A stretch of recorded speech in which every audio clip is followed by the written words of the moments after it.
Hello friends, welcome to my channel Sangeetha's life style. எல்லோரும் எப்படி இருக்கீங்க? நல்லா இருக்கீங்களா? இன்றைக்கி ஒரு சூப்பரான லாங் வீடியோ என்ன அப்படின்னு பார்த்தீங்கன்னா, நான் வந்து என் ஃப்ரிட்ஜை வந்து எப்படி ரீசெட் பண்ணுறேன், வாரத்துக்கு தேவையான காய்கறிகளை வாங்கி நான் எப்படி ஸ்டோர் பண்ணுறேன் அப்படிங்கிறது தான் இந்த வீடியோ. ரொம்ப ரொம்ப சிம்பிளான வீடியோ, பட் உங்களுக்கு தேவையான சில டிப்ஸ்லாம் வந்து சொல்கிறேன். கண்டிப்பாக உங்களுக்கு யூஸ்ஃபுல்லாக இருக்கும். டிப் நம்பர் 1 என்ன அப்படின்னு பார்த்தீங்கன்னா, ஒரு வாரத்துக்கு தேவையான காய்கறிகள் மட்டும் நம்ம வாங்கிட்டு வந்தால் போதும். நான் முன்னாடியே என்னோடய பேண்ட்ரி ஆர்கனைசேஷன் வீடியோலும் சொல்லியிருப்பேன். சேலில் இருக்குது, சீப்பாக இருக்குது அப்படின்னு சொல்லிட்டு நிறைய காய்கறிகள் வாங்கிட்டு வந்து டம்ப் பண்ணாதீங்க. உங்களுக்கு அதை ஸ்டோர் பண்ண தெரிஞ்சால் மட்டும் நீங்கள் வந்து வாங்கிட்டு வரலாம். நான் வந்து பார்த்திங்கன்னா பியோர் காட்டனில் நடுவில் இந்த மாதிரி நெட் வச்ச வெஜிடபிள் பேக்ஸ் தான் யூஸ் பண்ணுறேன்.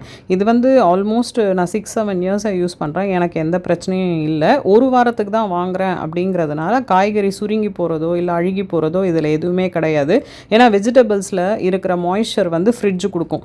அது வந்து எக்ஸசிவாக சேவ் ஆகாமல் இருக்கிறதுக்கு இந்த காட்டன் பேக்ஸ் ரொம்ப ரொம்ப யூஸ்ஃபுல்லாக இருக்கும். தண்ணி விடாமல் இருக்கும். அதுக்கு தான் நான் வந்து இதை யூஸ் பண்ணுறேன். 3வது டிப் என்ன அப்படின்னு பார்த்தீங்கன்னா, நமக்கு வந்து சமைக்கிறது பெரிய பிரச்சனையே கிடையாது. ஆனால் என்ன சமைக்கிறது அப்படிங்கிறது தான் பெரிய பிரச்சனை. நம்ம ஃபேமிலிக்கு என்னென்ன பிடிக்கும், யார் யார் என்னென்ன வெஜிடபிள்ஸ் ஒரு மாதிரி விரும்பி சாப்பிடுவாங்க அப்படிங்கிறது நமக்கு தெரியும் இல்லையா? ஸோ நம்ம வெஜிடபிள்ஸ் வாங்கிட்டு வரும்போதே பார்த்திங்கன்னா, நம்ம மிஞ்சி போனால் தமிழ்நாட்டு குக்கிங்கில் சாம்பார், காரக்குழம்பு, கூட்டு, ரசம், ஒரு வெரைட்டி ரைஸ் 5 நாளைக்கு மோஸ்ட்லி நம்ம இப்படி தான் சமைப்போம்.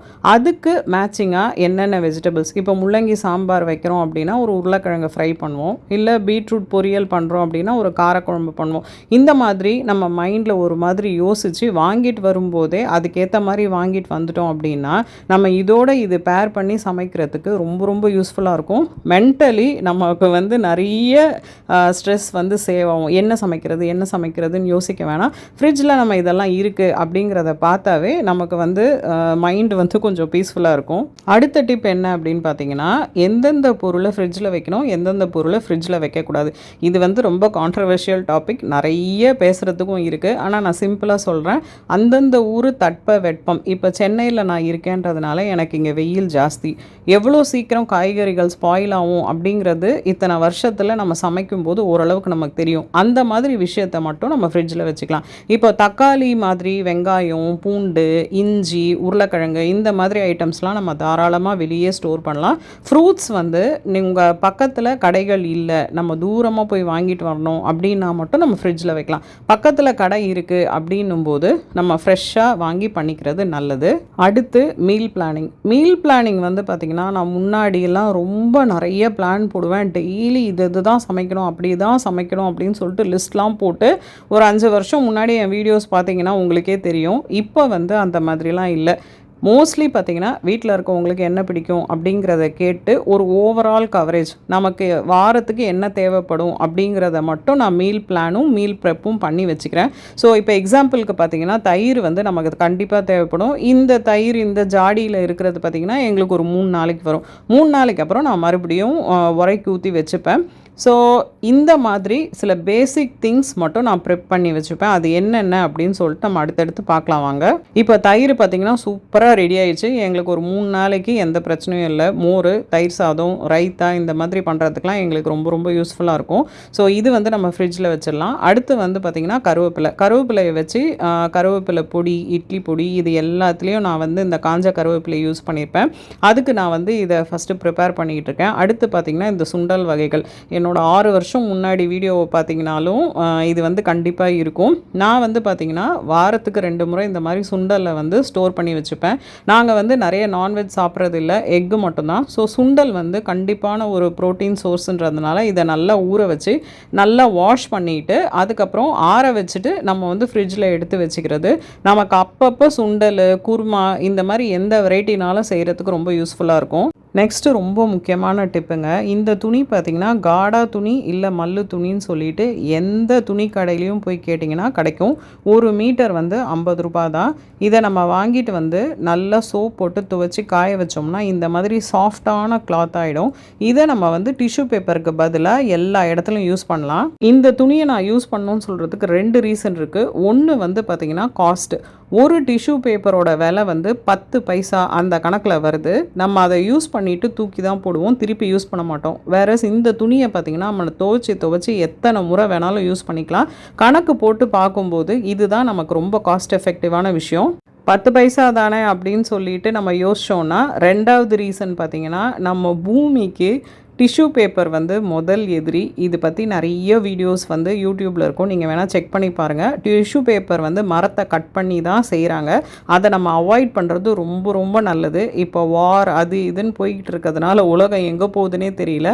நம்மளால் முடிஞ்ச சின்ன சேஞ்ச் வந்து நம்ம இந்த மாதிரி வீடுங்களில் பண்ணுறது ரொம்ப நல்லது. இதுக்கு தனியாக வீடியோ வேணும்னா சொல்லுங்கள், என்கிட்ட ஏகப்பட்ட ஐடியாஸ் இருக்குது, நான் அதையும் ஷேர் பண்ணுறேன்.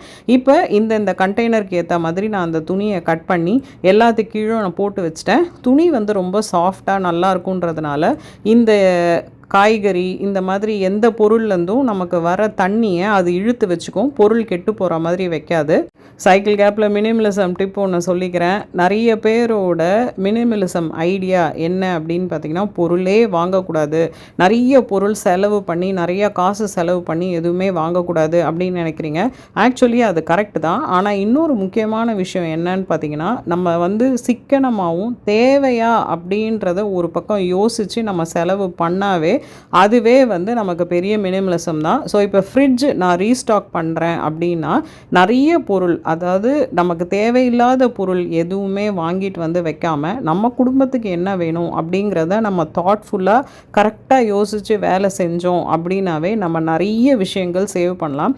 ஒரே ஒரு சின்ன கணக்கு போட்டு பாருங்கள். இப்போது நீங்கள் டஸ்ட்பினில் ஒரு பொருள் வந்து காலாவதி ஆயிடுச்சு, அதாவது எக்ஸ்பைரி ஆயிடுச்சு அப்படின்னு சொல்லி நீங்கள் தூக்கி போடுறீங்க அப்படின்னா, அது ஒரு நிமிஷம் அது என்ன விலை அப்படிங்கிறத மட்டும் நீங்கள் தனியாக ஒரு நோட்லேயோ இல்லை ஏதோ ஒரு எங்கேயோ ஒரு இடத்துல நீங்கள் அதை நோட் பண்ணி வச்சுட்டு ஒரு வருஷம் கழிச்சு அதோட அமௌண்ட் என்ன அப்படின்னு நீங்கள் பார்த்தீங்கன்னாவே உங்களுக்கு காசு வைஸ் அது வந்து எவ்வளோ வேஸ்ட் ஆகிருக்குன்றது தெரியும். இன்னொன்று விஷயம் என்ன அப்படின்னு பார்த்தீங்கன்னா, எல்லா பொருளையும் நம்ம காசுனால் மட்டும் மெஷர் பண்ண முடியாது. அதுக்கு உண்டான மென்டல் எஃபர்ட், நம்ம கடைக்கு போகிறோம், வாங்கிட்டு வரோம், அதுக்கப்புறம் அதுக்கு என்னென்ன ப்ராசஸ் பண்ணுமோ எல்லாம் பண்ணுறோம். இதையெல்லாம் பண்ணி நம்ம அந்த பொருளை யூஸ் பண்ணாமல் தூக்கி போடும்போது அதோட எஃபர்ட்லாம் வந்து எவ்வளோ வேஸ்ட்டாக போகுது அப்படிங்கிறதும் நம்ம யோசிக்கணும். நெக்ஸ்ட் டிப் வந்து நம்ம ஃப்ரிட்ஜில் ஆர்கனைஸ் பண்ணும்போது ஃப்ரிட்ஜோட செட்டிங்ஸ் என்ன எப்படி அப்படிங்கிறத நம்ம வந்து ஃபுல்லாக படித்து பார்த்துட்டு அதுக்கேற்ற மாதிரி நம்ம ஆர்கனைஸ் பண்ணோம் அப்படின்னா ரொம்ப நல்லது. இப்போ என் ஃப்ரிட்ஜ் எடுத்துக்கிட்டிங்கன்னா, இந்த ஃப்ரீசருக்கு கீழே இருக்க ஃபஸ்ட்டு செக்ஷனில் தான் கூலிங் ஜாஸ்தி வரும். ஸோ கெட்டு போகிற மாதிரி பொருள் எல்லாமே வந்து பார்த்திங்கன்னா நான் அங்கே தான் வைப்பேன். தயிர், பனீர், ஊறுகாய், இஞ்சி பூண்டு பேஸ்ட், பட்டர், இது மாதிரி எல்லாமே வந்து அங்கே தான் வைப்பேன். கரண்ட்டு போய் வரும்போதும் அங்கே வந்து நிறைய கூலிங் இருக்கும். ஸோ வெண்ணெய் உருகாது, தயிர் வந்து திரியாது, கெட்டு போகாது, எதுவுமே ஆகாது, கொஞ்ச நேரத்துக்கு நல்லா தாங்குன்றதை அங்கே வச்சுருக்கேன். நெக்ஸ்ட்டு ஷெல்ஃப் வந்து பார்த்திங்கன்னா ஃபுல்லாகவே மாவு ஐட்டம் வந்து ஓரளவுக்கு தாங்கும், அதனால் 2வது ஷெல்ஃப். 3வது ஷெல்ஃபில் வந்து பார்த்திங்கன்னா இந்த சுண்டல் ஐட்டம், பச்சை மிளகா, இதெல்லாம் நான் வந்து இங்கே வச்சுருக்கேன். பால் குக்கர், இந்த ஏரியா வந்து பார்த்திங்கன்னா ஃபுல்லாகவே லெஃப்ட் ஓவர் ஐட்டம்ஸ், நைட் எதாவது மீந்தது இல்லை காலையில் மீந்தது நைட் எடுத்து வைக்க போகிறோம் அந்த மாதிரி ஐட்டம்னா அந்த ஏரியாவை நான் வச்சுருக்கேன். அடுத்த கம்பார்ட்மெண்ட் பார்த்திங்கன்னா ஃபுல்லாகவே வந்து க்ரீன்ஸ், கீரை, புதினா, கொத்தமல்லி, அதுக்கப்புறம் கருவேப்பிலை, தேங்காய், இது மட்டும்தான் நான் இந்த இடத்துல வைப்பேன். தேங்காய் வந்து பார்த்திங்கன்னா எனக்கு வந்து துருகுனது யூஸ் பண்ணுறது பெருசாக நல்லா இருக்க மாதிரி தெரியல. ஸோ நான் உடச்சி இந்த மாதிரி பேஸ்கெட்டில் உள்ளே வச்சுருவேன். இப்போ நம்ம டோர் சைடுக்கு வந்துடுவோம். டோர் சைடில் முட்டை, ஏன்னா முட்டை வந்து எங்களுக்கு அடிக்கடி காலி ஆகிடும், அதனால் டோர் சைடில் இது எல்லாமே இந்த பக்கம் வச்சுப்போம். அடுத்து வந்து பார்த்திங்கன்னா இந்த சாஸ் ஐட்டம் வாங்கும்போது ரொம்ப முக்கியமான டிப் ஒன்று சொல்கிறேன். சின்ன பேக்கெட்டாக வாங்கி யூஸ் பண்ணிக்கோங்க. நம்ம வந்து கண்டிப்பாக இந்த சாஸ் ஐட்டம்லாம் அடிக்கடி யூஸ் பண்ணவே மாட்டோம். ஸோ சின்ன பேக்கெட்டாக வாங்கினா எக்ஸ்பைரி ஆகி தூக்கி போடுறதுக்கு பதிலாக அதை அப்பப்போ யூஸ் பண்ணி நம்ம எடுத்து வச்சுக்கலாம். ஸோ இவ்வளோ தாங்க என்னோடய ஃப்ரிட்ஜ் ஆர்கனைசேஷன். ரொம்ப சிம்பிள். நான் நிறைய திங்ஸ் அடைக்கிறதும் இல்லை. எங்களுக்கு ஒரு வாரத்துக்கு என்ன தேவையோ அதை மட்டும்தான் நான் வாங்கி நீட்டாக ஆர்கனைஸ் பண்ணி வச்சுருக்கேன். உங்களுக்கு கண்டிப்பாக இந்த வீடியோ பிடிச்சிருக்கும் அப்படின்னு நினைக்கிறேன். உங்களுக்கு ஏதாவது டிப்ஸ் இருந்தால் எனக்கு கண்டிப்பாக சொல்லுங்கள். ஃப்ரிட்ஜுக்குள்ளே நீட்டாக ஆர்கனைஸ் பண்ணியாச்சு. ஸோ இப்போ நம்ம டோர்ஸை வந்து அழகாக டெக்கரேட் பண்ண போகிறோம். அதுக்கு வந்து பார்த்திங்கன்னா என் ஃப்ரெண்டு வந்து இந்த மாதிரி ஃப்ரிட்ஜ் மேக்னட்ஸ்லாம் பண்ணி தராங்க. அவங்கக்கிட்ட நீங்கள் எந்த ஃபோட்டோஸ் கொடுத்தாலும் இந்த மாதிரி கஸ்டமைஸ் பண்ணி கொடுப்பாங்க. அவங்களோட வாட்ஸ்அப் நம்பர் ஸ்க்ரீனில் கொடுக்குறேன். செம்ம குவாலிட்டியாக எங்களுக்கு பிடிச்ச ஃபோட்டோஸை மட்டும் நான் அவங்களுக்கு காமிச்சு இந்த மாதிரி பண்ணி கொடுங்கன்னு கேட்டேன். ஸோ பண்ணி கொடுத்தாங்க. அவங்களுக்கு ஒரு இன்ஸ்டாகிராம் பேஜ் இருக்குது, நான் அதையும் டேக் பண்ணுறேன், வேணால் செக் பண்ணி பார்த்துக்கோங்க.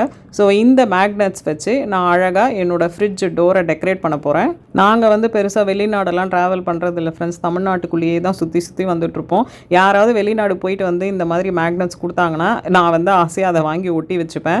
என் ஃப்ரெண்டு வந்து இந்த பிஸ்னஸ் பண்ணுறாங்க அப்படின்னு சொன்னோன்னே எனக்கு ரொம்ப சந்தோஷமாயிடுச்சு. இனிமேல் வந்து அவங்கக்கிட்ட அழகழகாக எங்களோட ஃபோட்டோஸ் கொடுத்து எல்லாத்தையும் வாங்கின்னு வந்து ஃப்ரிட்ஜு ஃபுல்லாக ஒட்ட போகிறேன். ஸோ உங்களுக்கு வந்து இந்த வீடியோ கண்டிப்பாக யூஸ்ஃபுல்லாகவும் இன்ட்ரெஸ்டிங்காகவும் இருக்கும்னு நினைக்கிறேன். மறுபடியும் ஒரு அழகான வீடியோவில் உங்கள் எல்லாரையும் மீட் பண்ணுறேன் ஃப்ரெண்ட்ஸ். டேக் கேர், பாய்.